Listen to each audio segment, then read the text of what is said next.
¿Cómo les va? Muy buenos días. Estamos comenzando un orden del día importante porque es el que corresponde al día viernes, jornada de resumen de todo lo que pasó acá. Una semana muy intensa con datos sobre lo que va a acontecer y por lo tanto comienzo saludando a mis compañeras. Carolina Ramos, ¿cómo le va? ¿Qué dice? ¿Cómo estás, Pato? Buen viernes. Bueno, tenemos por delante una semana otra vez al rojo vivo. Estamos terminando una semana con una victoria importante por parte de la oposición que logró aprobar 3 proyectos vinculados al caso Libra. Recordemos, por un lado, los pedidos de interpelación a 4 funcionarios, la creación de una comisión investigadora, que ahora vamos a estar hablando, Pato, porque todavía no se conformó y ya se dan las primeras peleas, la primera puja importante por la integración de esa comisión. Y por otro lado, un pedido de informes escritos. Semana que viene, Guillermo Francos, día miércoles, informe de gestión. Vamos a ver qué presencias hay, porque se está hablando de la posibilidad en la oposición de vaciar directamente esa sesión informativa para que Francos, en definitiva, dé las respuestas que están buscando el día de la interpelación, que es el 22. Así que de todo eso, Pato, vamos a estar hablando. Después te pregunto, porque lo que yo creía que iba a suceder al comienzo, tal vez equivocadamente, era que la oposición iba a elegir una de las 3 opciones del menú.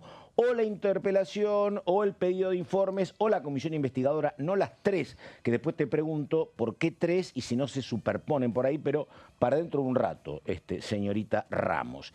Y ahora, Daniela Romero. ¿Cómo le va, Romero? ¿Qué dice? Buenos días. Buen día, Pato. Buen día, Caro. Buen viernes. Sí, una semana muy intensa. Pasaron muchas cosas. Claramente el plato fuerte tiene que ver con los proyectos que aprobaron sobre Libra, pero también se había aprobado el emplazamiento de la Comisión de Presupuesto, otro tema caliente, para lo que tiene que ver con los proyectos que buscan una reforma previsional. Una reforma previsional que, si eventualmente consigue una sanción del Congreso, muy probablemente termine siendo vetada por el presidente Javier Milei, porque por supuesto busca ampliar el gasto público a partir de lo que se empezó a ahorrar con el fin de la moratoria previsional. La moratoria va a ser la protagonista de esta reforma. Hay distintas iniciativas que vamos a estar repasando en el programa de hoy, pero lo cierto es que ya empezó el tratamiento de este proyecto en ambas comisiones a partir de que emplazaron la Comisión de Presupuesto el miércoles. Se habían reunido el plenario, que estaba primero previsto solamente para seguridad, Previsión y Seguridad Social, a la que se suma Presupuesto y Hacienda, y hay un cronograma que pautaron para buscar un dictamen el 6 de mayo, Pato. Así que hay que ver cómo siguen estas reuniones. En principio la que se dio esta semana no tuvo quórum, por supuesto que puede seguir igualmente la reunión de comisión y tratar los temas igual, pero hay que ver si consiguen las firmas que necesitan para dictaminar, Pato. Ahí estamos. Bueno, a las 11 de la mañana y 5 minutos vamos con los títulos de hoy. A ver, por favor.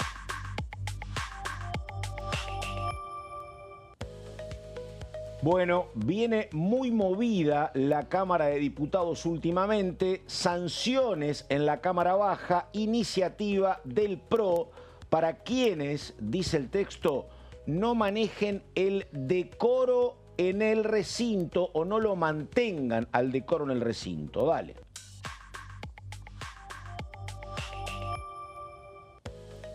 Más títulos, creación de una agencia de evaluación de tecnologías sanitarias. Hay 5 proyectos que se van a debatir en la Comisión de Acción Social y Salud que preside el diputado Shedlin.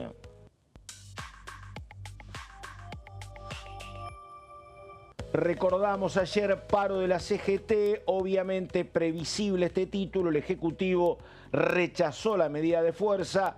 El costo del cese de actividades, indicó el gobierno, fue de 200.000 millones de pesos.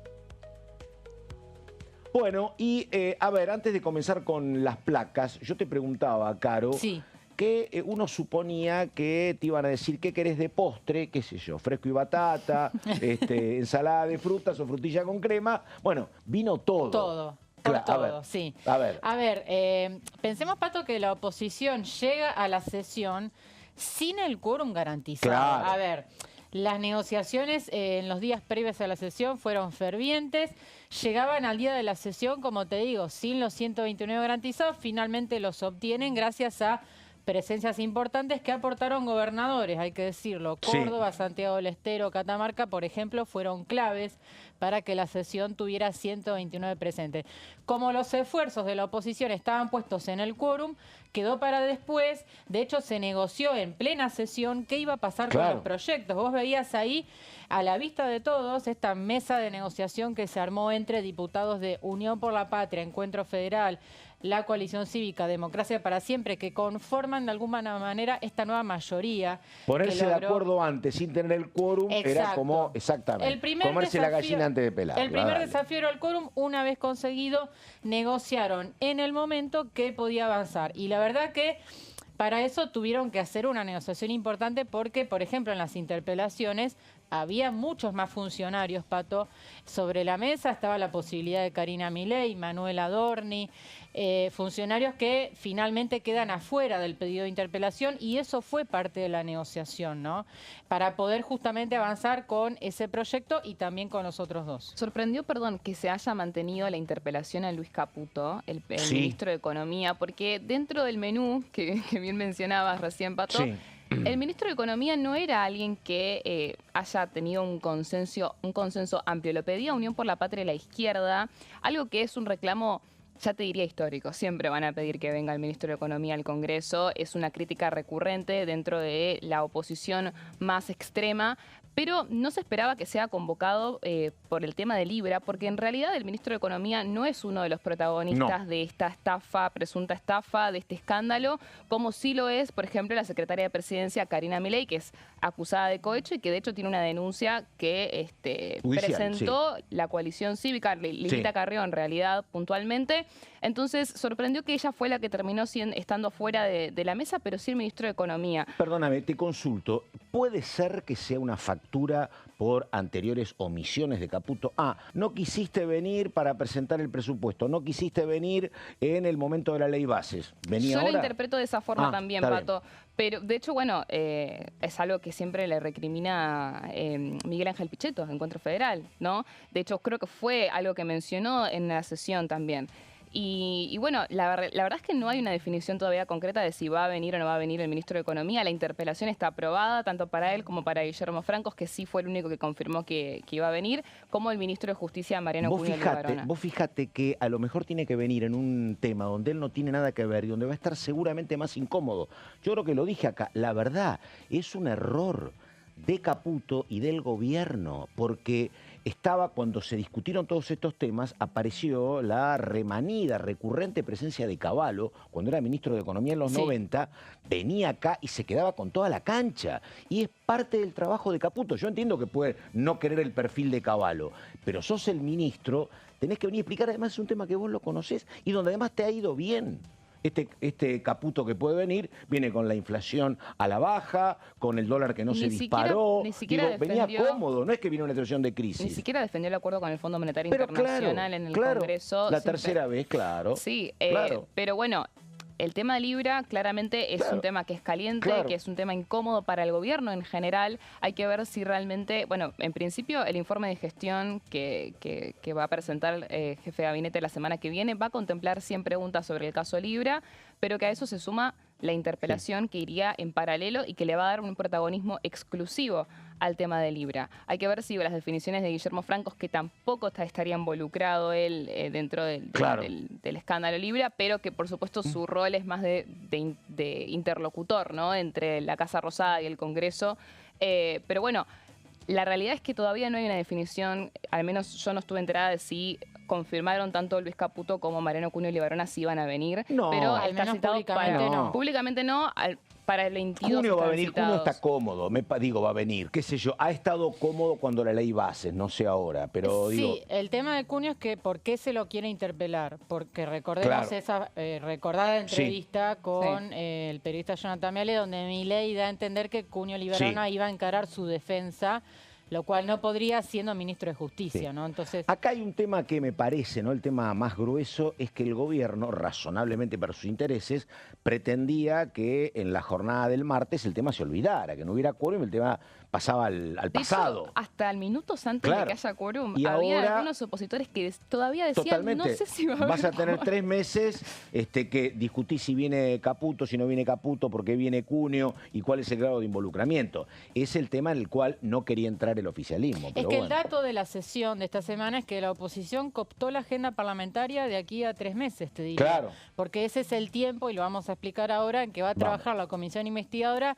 Y en definitiva, Milei no puede terminar de desprenderse del caso Libra, ¿no? Claro, exactamente. Entonces la oposición, ¿qué es lo que mostró esta semana? Que le marca límites al gobierno y es una postal muy diferente a la que vimos el año pasado, donde Milei tenía este dique de contención para blindar vetos presidenciales, aprobó la ley bases. El escenario de este año es totalmente diferente. La oposición garantizó votos para el acuerdo con el fondo, pero ahora se revela de alguna manera y le marca la cancha completamente al gobierno. Bueno, en un rato Daniela Romero con el tema previsional, que es muy sensible, pero ahora vamos con Ramos y todo lo que pasó en la sesión por el tema Libra. Comenzamos con las placas, Ramos. Puntualmente de uno de los proyectos que se está justamente discutiendo en este momento qué va a pasar con esto, que tiene que ver con la famosa comisión investigadora. Recordemos que la iniciativa original, Pato, fue presentada por el bloque de Democracia para Siempre, que encabeza Pablo Juliano, con un protagonismo muy fuerte de diputados como Carla Carrizo, Fernando Carvajal, que son de alguna manera los autores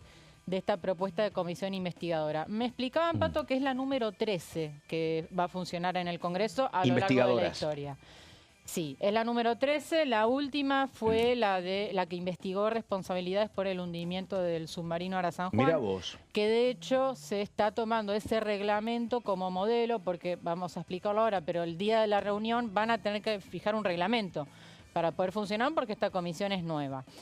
Se aprobó, Pato, con 128 votos a favor, 93 votos en contra y 7 abstenciones. Tuvo un apoyo intermedio, digamos, recién estaba chequeando. La interpelación tuvo 131, o sea, un poquito más que la comisión investigadora, sí. Y el pedido de informes escrito fue el que más apoyo tuvo, porque es de alguna manera la ofensiva más light, digamos. Ahí hubo 135 a favor. Pero es llamativo porque la interpelación tuvo más apoyo. Porque una de las explicaciones es que lo apoyó el bloque del peronismo de Córdoba, ¿no?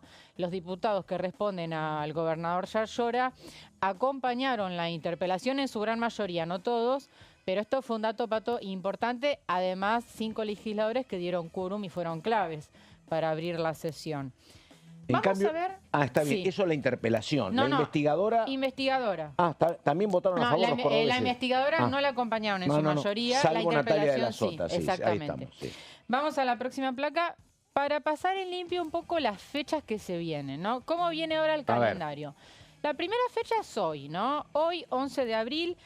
Los bloques, Pato, tienen que presentar hoy ante Martín Menem quiénes van a ser sus elegidos. Después vamos a ver algunos de los ya confirmados, otros por confirmar, pero los bloques tienen que presentar hoy una nota al presidente de la Cámara, bloques e interbloques, porque ahora vamos a explicar un poco la puja que hay ahí, para nominar a sus representantes. Luego, el 15 de abril, o sea, la semana que viene, Martín Menem tiene que firmar una resolución que confirme que esos van a ser los integrantes. Esto la oposición lo puso a propósito, para que Menem no tuviera margen de dilatar de ninguna manera la conformación de la comisión investigadora. Así que hasta el 15, Martín Menem sí o sí tiene que firmar esa resolución para que la comisión pueda empezar a andar. ¿Y cuándo va a ser la reunión constitutiva? El día 23 de abril, o sea, el día después de la interpelación a funcionarios. O sea, la semana que viene no, que es corta, sino la siguiente. Vas a tener el 22 la interpelación y el 23 la reunión constitutiva. En esta reunión constitutiva, Pato, se van a tener que elegir las autoridades de la comisión, que son presidente, vice y secretario, y también, como decía antes, se va a tener que fijar un reglamento. Pero hay una puja, Pato, que se desató entre ayer y hoy, feroz, te diría. ¿Por qué? Me das miedo cuando decís feroz. Porque Ramos, realmente la comisión todavía no empezó a funcionar y ya hay discusión. El proyecto ¿cómo establece cuántos diputados de cada bloque tiene que tener la comisión? Es un cálculo, una fórmula bastante extraña que te dice que, primero, para poder integrar la comisión, el bloque tiene que tener mínimo 5 integrantes. O sea, quedan varios bloques con menos afuera. de 5, los bloques más chicos, Son digamos, muchos, claro. no van a tener representante. Y después, por encima de 5, también hay justo como el piso de la coalición cívica. La coalición tiene 6, Por así eso, que claro, entra. sí, Hay sí. una discusión con la izquierda, Claro. que ahora la vamos a explicar. A partir de 5 se calcula, o sea, un integrante por bloque, y cada 20 diputados que tenga el bloque se suma uno más. O sea, es como de alguna manera ir calculando proporcionalmente. Pero ¿qué pasa? Como el proyecto habla de bloques e interbloques, ¿qué hace el oficialismo? ¿Qué hacen el oficialismo y el PRO como una jugada maestra para bloquear la comisión? Se crean, Pato, en el día de ayer 2 interbloques nuevos. Por un lado, La Libertad Avanza y por otro lado, el PRO. ¿No? La Libertad Avanza se junta con la diputada Paula Omodeo de la provincia de Tucumán y llegan a 40 miembros. Y el PRO se junta con el MID. ¿Cuánto tiempo estuvimos hablando, Pato, del fallido interbloque entre el PRO y el MID? Bueno, finalmente llegó el momento en que el PRO y el MID se juntan para conformar otro interbloque. También lo integrará Ricardo Garramuño, que es el diputado fueguino que asumió en reemplazo de Tito Stefani, ¿no? Y ellos llegan a 41. O sea, con estos 2 interbloques tienen más poder para colocar más integrantes. Primero iban a tener 3 cada uno, ahora van a tener 4. ¿Alguna vez hizo algo así, acordate, cuando hubo que conformar autoridades en el Senado, te acordás? Permanentemente, a ver, hay antecedentes. Yo Cristina los dividió los bloques en el Senado. De hecho, perdón, la comisión investigadora, en base a lo que recién planteaba Caro de qué iba a pasar con la izquierda, entiendo que el proyecto dice interbloque, justamente en pos de que la izquierda pueda tener una representación. Y termina siendo funcional con esta medida a el oficialismo, que consigue de esta forma reunir otro representante más, porque claro, al tener 40 y 41 los interbloques, cada 20 vos tenés uno más, un adicional. Y perdóname, esto recién me consultaba medio preocupado un compañero de trabajo, le digo, espera que pregunto, ¿estos interbloques son exclusivamente en función de la comisión Libra? No, van a quedar funcionando. Claro. Pero es obvio que se conforman justamente a estos fines, son interbloques no son circunstanciales. No, o sea, al menos supongo mientras dure la comisión van a seguir. ¿Cuál es el tema con la izquierda? A ver. Ayer renunció una diputada, la diputada Mónica Slotauer, por el clásico recambio de bancas que asume Vilma Ripoll en reemplazo de Slotauer. Bueno, quedan con 4. O sea... Hasta que asuma Ripoll. Hasta que asuma Ripoll, que va a ser en la próxima sesión, supongo. No sé si en la informativa podrá jurar. Lo cierto es que hasta hoy los bloques tienen tiempo. ¿Qué puede error estratégico de Slotauer, digo, A ver, ¿qué puede responder Martín Menem? Mirá, ahora tenés 4 diputados, no 5, entonces no te correspondería ninguno. Bueno, no lo van a tratar con afecto, ¿no? Todos resquicios que encuentra el oficialismo en definitiva para bloquear. Claro. ¿Y por qué, Pato? Porque en este escenario que te estoy marcando vas a tener un empate en 13. Vamos a la próxima placa, por favor. Dale.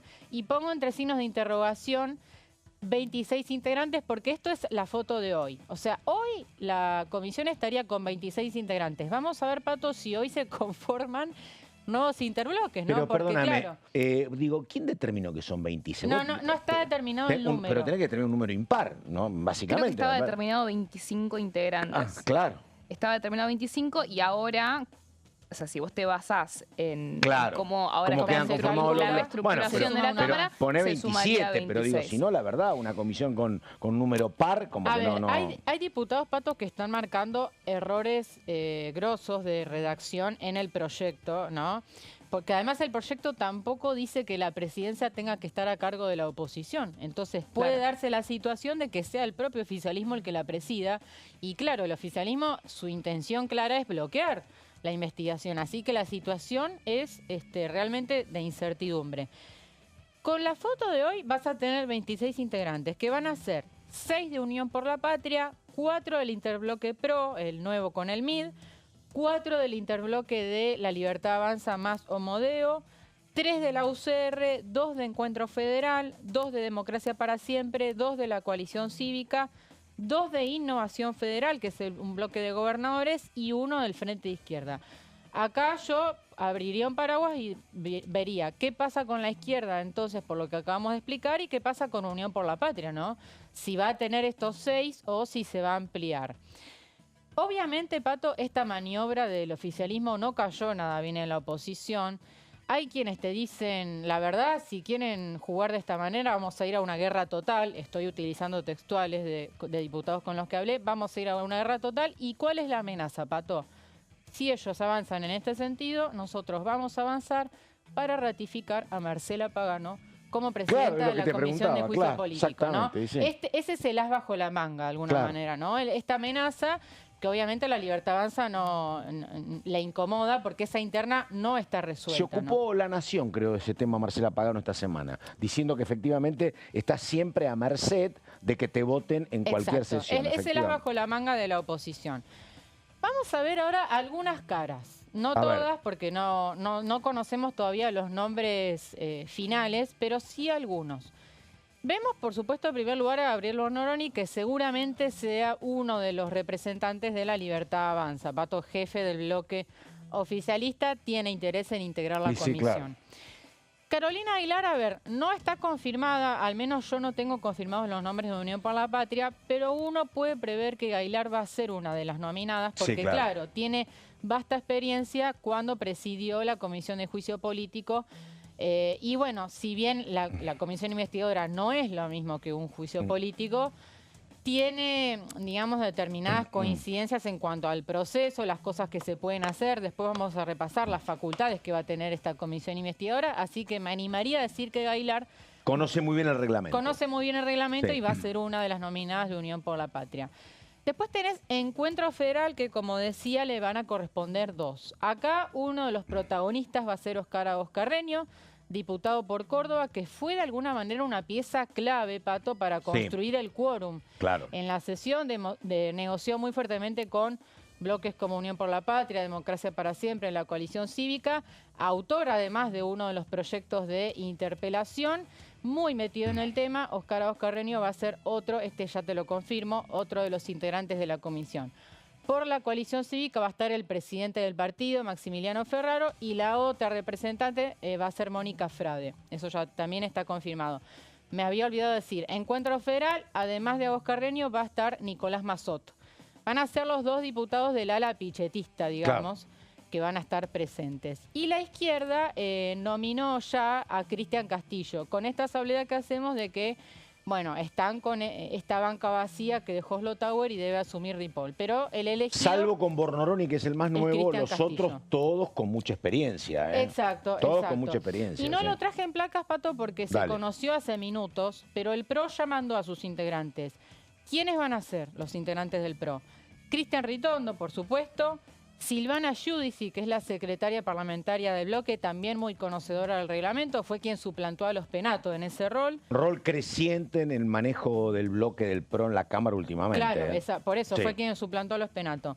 Martín Maquieira, un diputado de la provincia de La Pampa, también va a ser uno de los representantes del PRO, y Oscar Sago, porque claro, el bloque PRO se alía con el MID para este nuevo interbloque.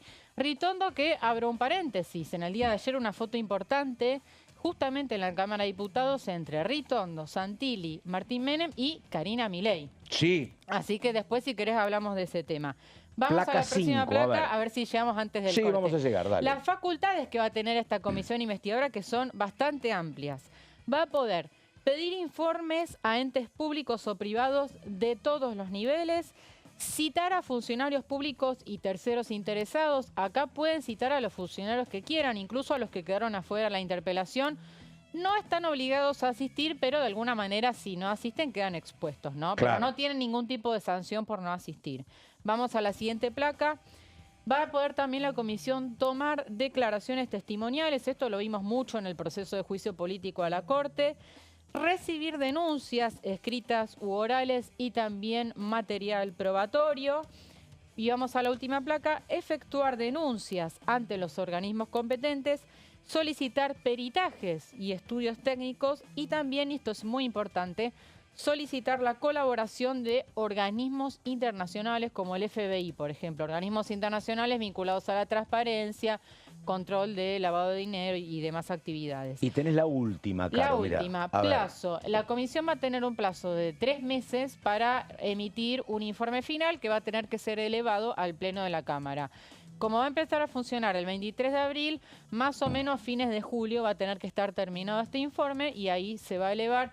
Seguramente va a ser material para la causa judicial también. Bueno, metió espectacular todo en tiempo y forma, Ramos, pero te hago una pregunta. A ver, para no embarrar más esto, ¿puede ser que algún protagonista sea citado por la comisión investigadora y citado para la interpelación? No sé si van a repetir. Eso es lo que digo.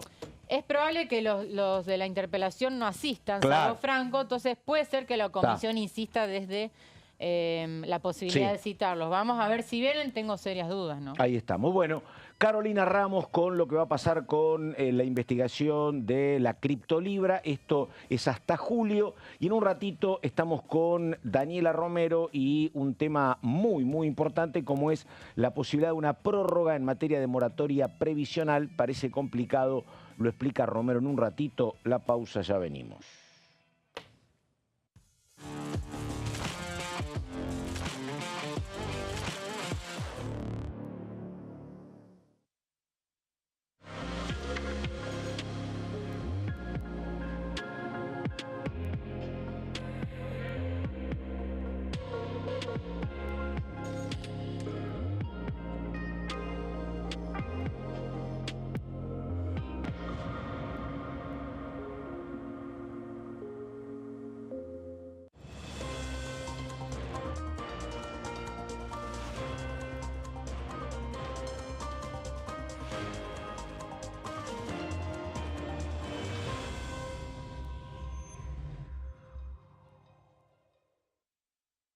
En este momento, millones de niños y niñas tienen desnutrición severa.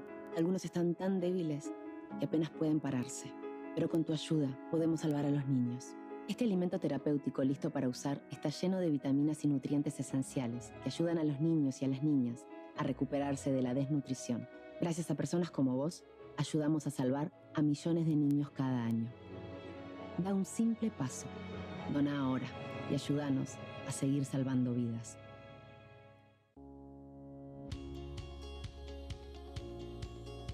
Cuando un proyecto de ley ingresa a la Cámara de Diputados, ya sea creado por un legislador, enviado por el Poder Ejecutivo o producto de una iniciativa popular, se trata primero en las comisiones correspondientes para luego ser tratado en el recinto por los diputados. Las comisiones son el ámbito de análisis y debate sobre los proyectos de ley conformadas por legisladores de distintos bloques. Hay 23 comisiones especiales que tratan temas específicos como el atentado de la AMIA y 45 permanentes que tratan temas vigentes como educación y salud. Un diputado puede formar parte de varias comisiones. Cada comisión se compone de un presidente, un vicepresidente y de 3 a 5 secretarios. La duración de los miembros de las comisiones permanentes y especiales es de 2 años. Para que la comisión funcione debe tener quórum, es decir, un mínimo de 15 y un máximo de 31 a 49 diputados. Las autoridades son elegidas por los propios integrantes de las comisiones, que a su vez son elegidos bajo consenso por sus propios bloques. Para que un proyecto sea tratado en el recinto, debe contar con el apoyo de la mayoría de los integrantes de esa comisión. Al finalizar una reunión de comisión, se dictamina sobre la pertinencia de tratar el proyecto en el recinto. El dictamen propone una resolución o decisión sobre una o varias iniciativas o proposiciones.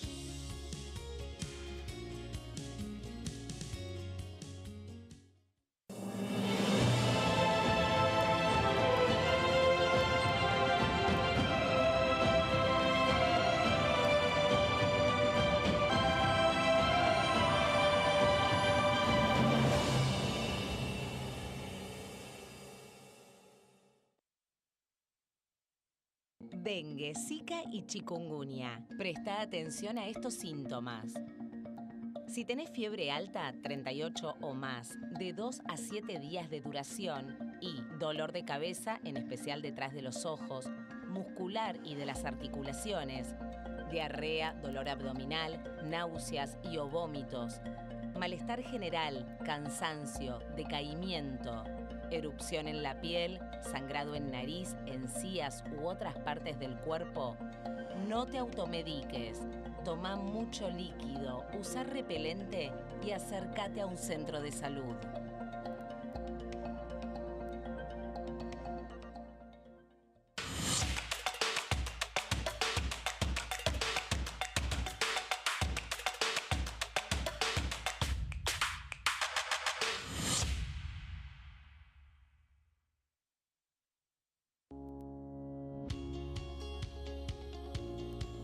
La Cámara de Diputados tiene 257 miembros.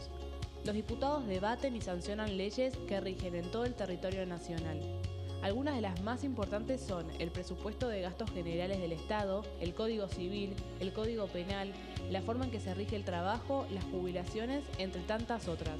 Además, controla y hace un seguimiento de las políticas del Poder Ejecutivo a través de la visita de diferentes funcionarios o el pedido de informes, así como la posibilidad de realizar juicios políticos a los funcionarios. La duración de los mandatos de los diputados es de 4 años y pueden ser reelegidos indefinidamente. Desde el momento en que asumen y hasta el final de su mandato, no pueden ser acusados, interrogados judicialmente, ni molestados por las opiniones o discursos que imitan desempeñando su mandato. Son requisitos para ser diputado tener al menos 25 años, 4 años de ciudadanía argentina y haber nacido en la provincia por la que se postula o haber residido en ella los 2 años precedentes.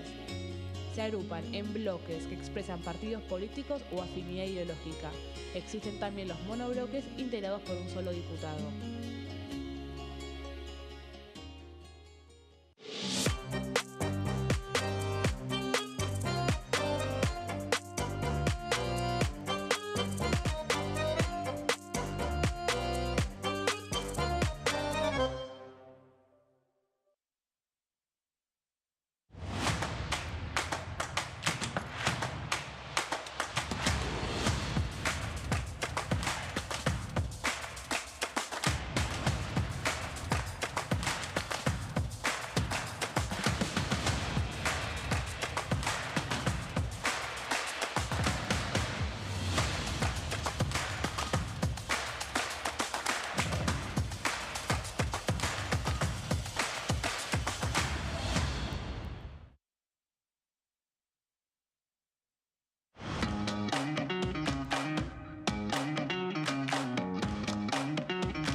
Es de hacer balances en general de los años, de su vida.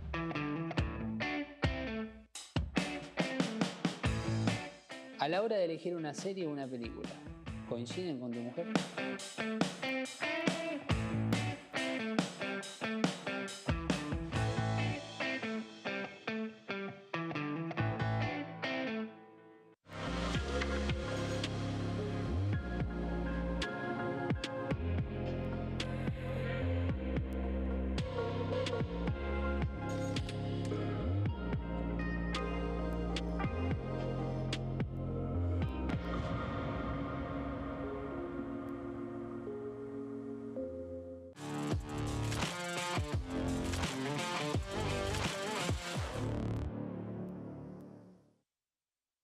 Exactamente la hora 11 de la mañana con 34 minutos. Dice que trabajó mucho durante la semana.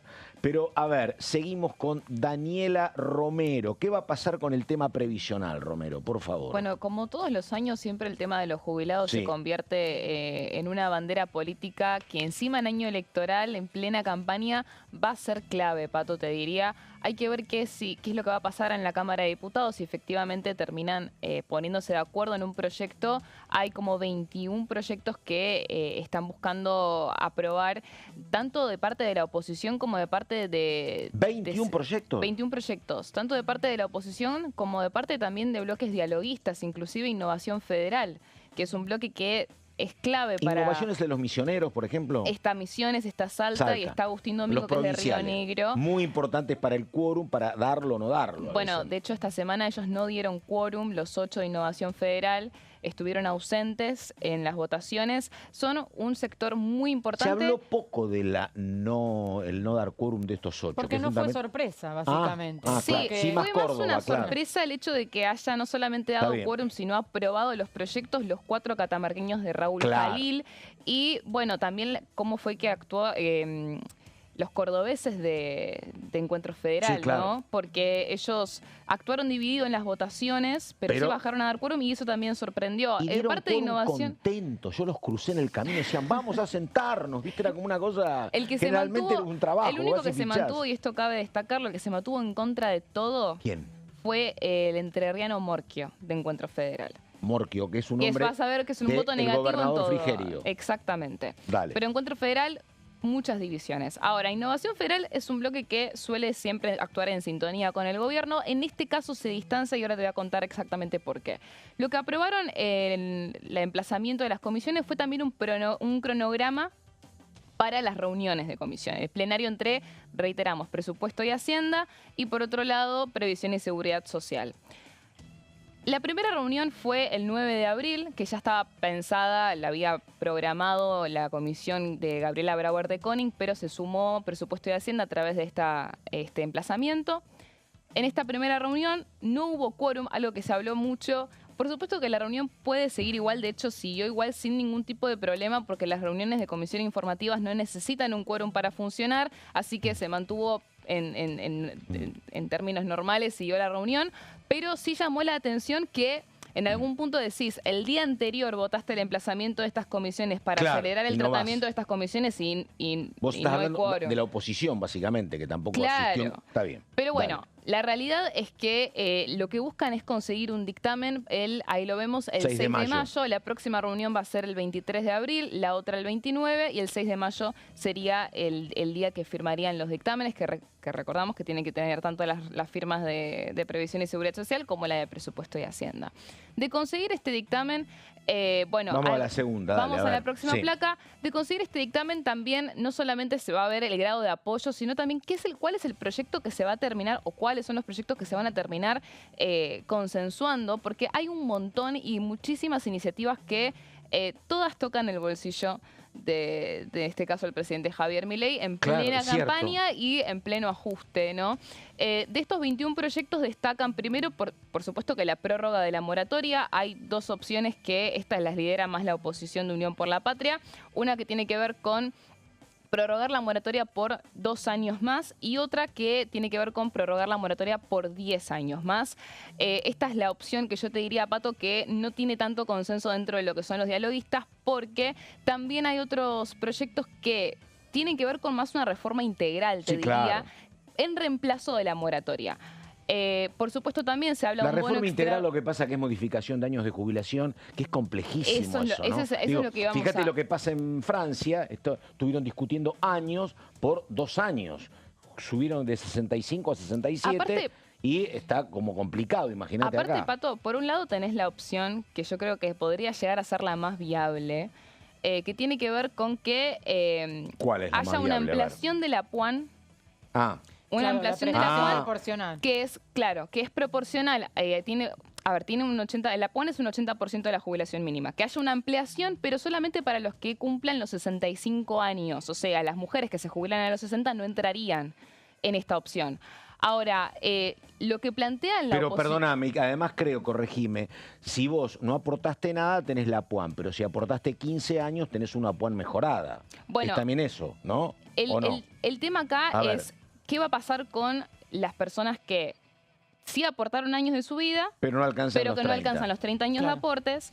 ¿Y qué va a pasar con las personas que cumplen más años de aportes, más de los 30? Y ahí es donde el gobierno se pone un poco tenso, porque no solamente estas reformas ampliarían en su medida a las personas que no llegan a los 30 años, sino que podrían ampliar la cantidad de... Hoy es mínimo, hoy trabajás 30 o 40 y la diferencia lo terminás ganando es mínimo, mínima diferencia. La diferencia es mínima y lo que está buscando el proyecto puntualmente, creo que es el de Agustín Domingo, justamente de Innovación Federal, es que haya una prestación proporcional en reemplazo de la moratoria que aumente lo que sería la PUAN en un porcentaje muy chiquito, pero por mes. por cada mes aportado. De esta manera, como te digo, no solamente podrían acceder a las jubilaciones las personas que hayan aportado menos de los 30 años, sino que también se ampliaría la jubilación de los que aportaron más de 30 años. Entonces, por supuesto que es un tema muy sensible que en un momento económico tan difícil, que encima en plena campaña electoral se vuelve a poner sobre la mesa, va a dejar en evidencia también el grado de apoyo y el grado el grado de apoyo que tiene el gobierno dentro de la Cámara de Diputados, que recordemos el año pasado, si bien habían conseguido darle sanción en el Congreso a esta ley que modificaba la movilidad jubilatoria, el presidente la termina vetando y consigue ese piso que necesita para poder blindar ese veto. Sí, quería agregar respecto de eso, porque fue importante la intervención de Nicolás Massot en el debate, no sé si la ibas a mencionar, pero Massot dice, tenemos que trabajar con inteligencia este tema, tenemos dos opciones, o sancionamos una ley que sea por 2/3 de los votos y que el presidente no la pueda vetar. Si no, claro, tiene razón. Y sí,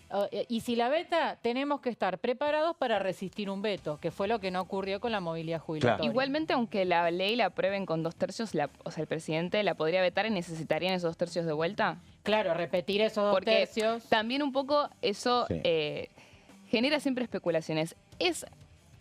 Es muy resbaladizo y muy volátil el grado de apoyo que tiene el gobierno. Podrían tranquilamente primero aprobar la ley con 2/3 o más y que después, cuando Milei la vete, no los vuelvan a tener. Te digo una cosa como ciudadano, me parece la verdad, y creo que deberían ser contestes los diputados, esto es el Poder Legislativo y el Ejecutivo. La verdad, lo que a mí me interesa como ciudadano es que haya un sistema previsional viable, posible. No una guerra donde puedo ganar o perder, pero después tengo o no tengo los recursos, la verdad. Eso es lo que me parece que no hay, ¿eh? No hay una mirada de decir, mira, voy a pagar tanto los próximos 10 años y voy a tener tales ingresos. Creo que esa viabilidad o sustentabilidad debería ser lo lógico y lo previsible en una búsqueda de un punto de consenso entre el Ejecutivo y el Gobierno, porque si no, lo que votás hoy te lo desdecís en un año, porque no tenés los recursos. Me parece que habría que buscar sustentabilidad. Hay que ver en ese sentido, Pato, cuál es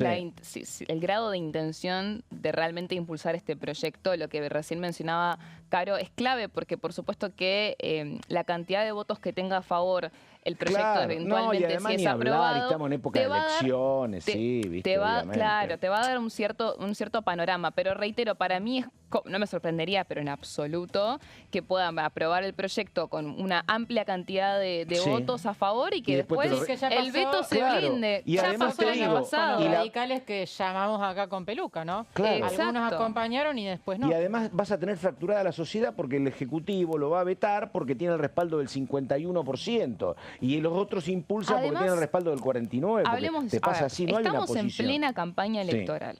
Muchos apuestan a conseguir apoyo del PRO.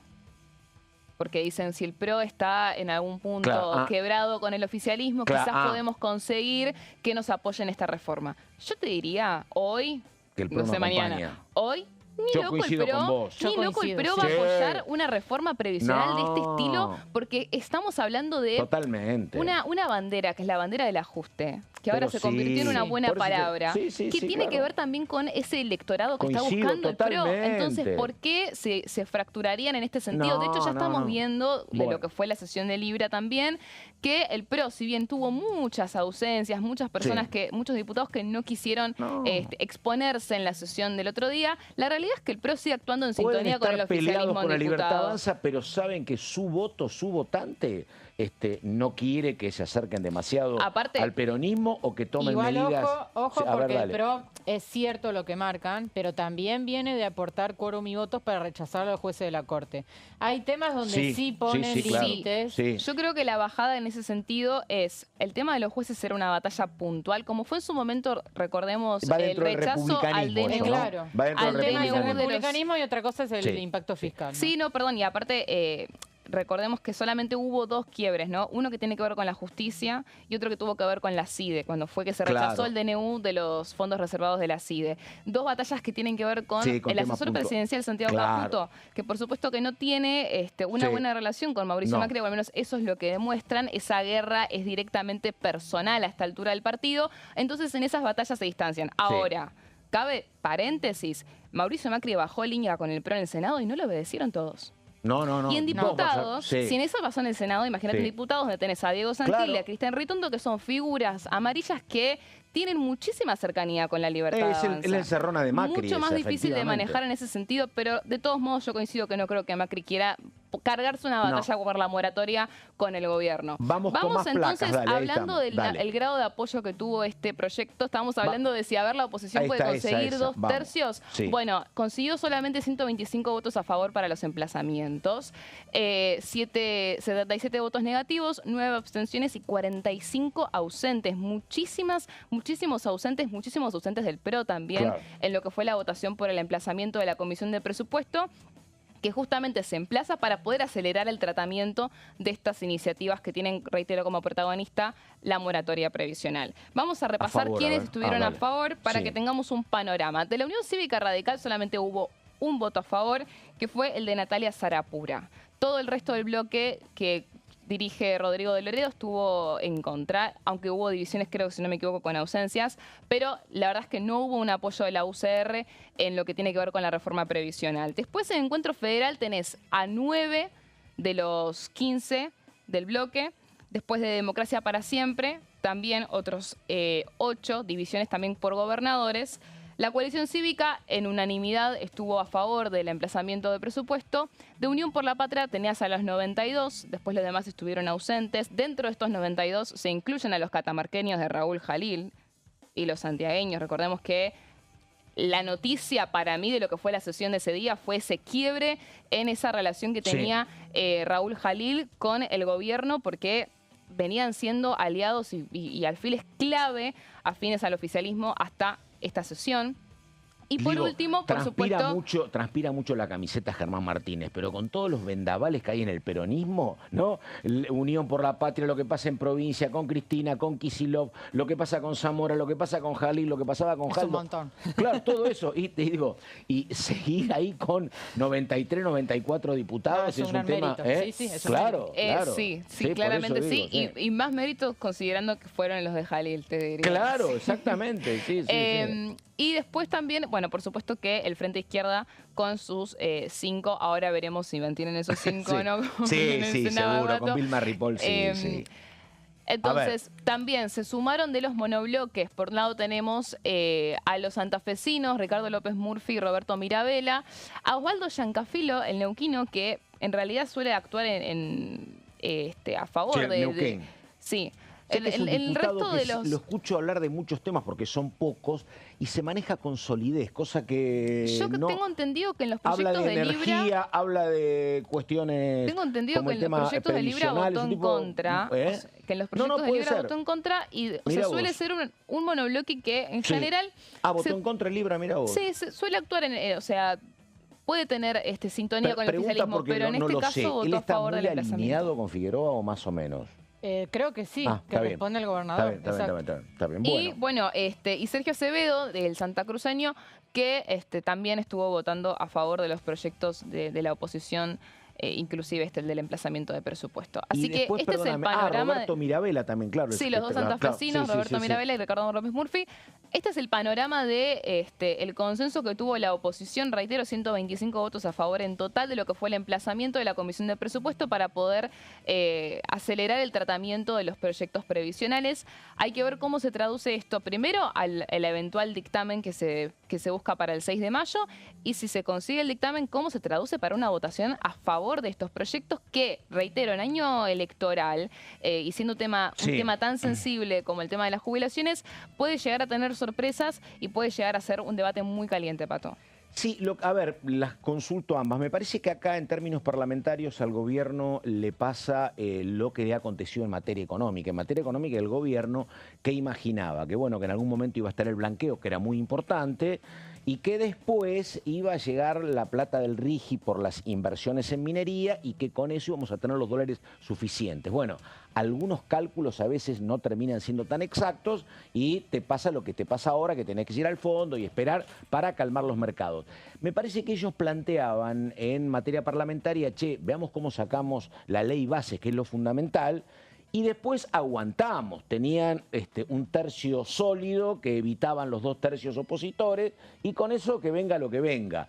Pero claro, llegan esto que son los emplazamientos y son complejos, ¿no? Es que todo esto, Pato, deja sin lugar para marcar agenda propia al oficialismo. Vos pensás, Pato, que esta semana tuvieron que levantar la sesión de ficha limpia, que se supone que la Libertad Avanza quiere la ley, porque no tenían el número.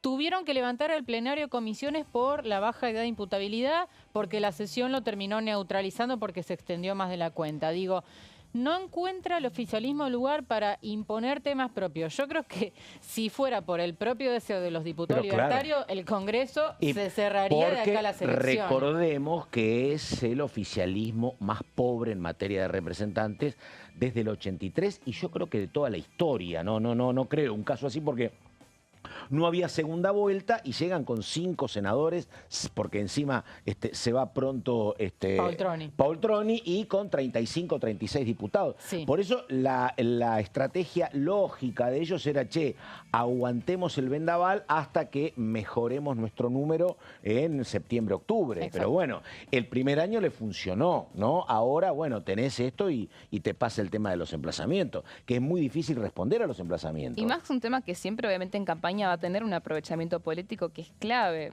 Justamente por eso también se suele impulsar este tipo de debates, porque te termina mostrando también esa cuestión de lo que me decías más temprano. ¿Realmente hay una intención de que esto se apruebe o es una cuestión de instalar la agenda y remarcar esa grieta de estamos a favor de que aumentar a los jubilados o estamos en contra? Ha habido siempre un rol muy egoísta en el tema jubilados, donde vos sos el primer abanderado de los jubilados cuando sos oposición.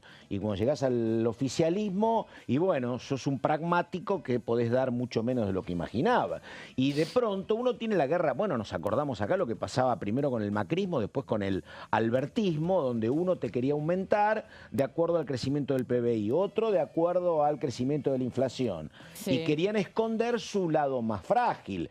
El peronismo te quería esconder el tema de la inflación y dice, no te voy a pagar por inflación, te va a pagar por crecimiento del PBI. Y el macrismo no te quería pagar por crecimiento del PBI, sino por su pelea contra la inflación. Y siempre terminás perdiendo. Lo que hay en jubilaciones es el achatamiento, es brutal, porque más o menos los 2 gobiernos, los últimos 8 años, han hecho un poquito para que no se te caiga tanto la mínima, que debe estar en 360 más o menos ahora. Pero lo que es la escala para arriba, cada vez se achata más la pirámide. Sí, efectivamente. Quería agregar, Pato, que además del tema previsional se aprobó otro emplazamiento que tiene que ver con declarar la emergencia en discapacidad. ¿Te acordás que hemos hablado mucho de ese tema? Que tiene dictamen de la Comisión de Discapacidad y de la de Salud, pero le falta presupuesto. Así que también se va a tener que hacer un plenario de las 3 próximamente para dictaminar. Ahí te diría que el veto presidencial está a la vuelta de la esquina, ¿no? Porque también estamos hablando de costo fiscal. Arroyo en su momento lo entrevistamos, explicó que no era tanto, según él. Que incluso se podía pagar con parte del dinero que habían asignado en fondos reservados, ¿te acordás? A materia de inteligencia. Así que bueno, vamos a ver qué sucede con ese tema. Escenario para que el diputado José Luis Esper se ponga el traje de señor ¿no? Te va a decir la verdad. No para jubilado, no para discapacidad. No, y se pone de vuelta el debate de a dónde están destinados la plata que hay. Está bien, no hay plata, pero la plata que hay, ¿a dónde está yendo? Un poco lo decía Mazzot en la reunión, porque no hay presupuesto. Lo que decía Nicolás Mazzot de Encuentro Federal en esta primera reunión que hubo en el plenario por el tema de la moratoria previsional, decía, queremos saber a dónde va destinada esa plata que ahora se ahorran de la moratoria. ¿Cuál es el destino de esos fondos? Ahí estamos. Muy interesante, pero tenemos que terminar. Es viernes. Romero, muchísimas gracias. Hasta el próximo lunes. Caro Ramos, nos estamos viendo. Y hasta acá llegamos enseguida a la continuidad de DTV. Buenos días.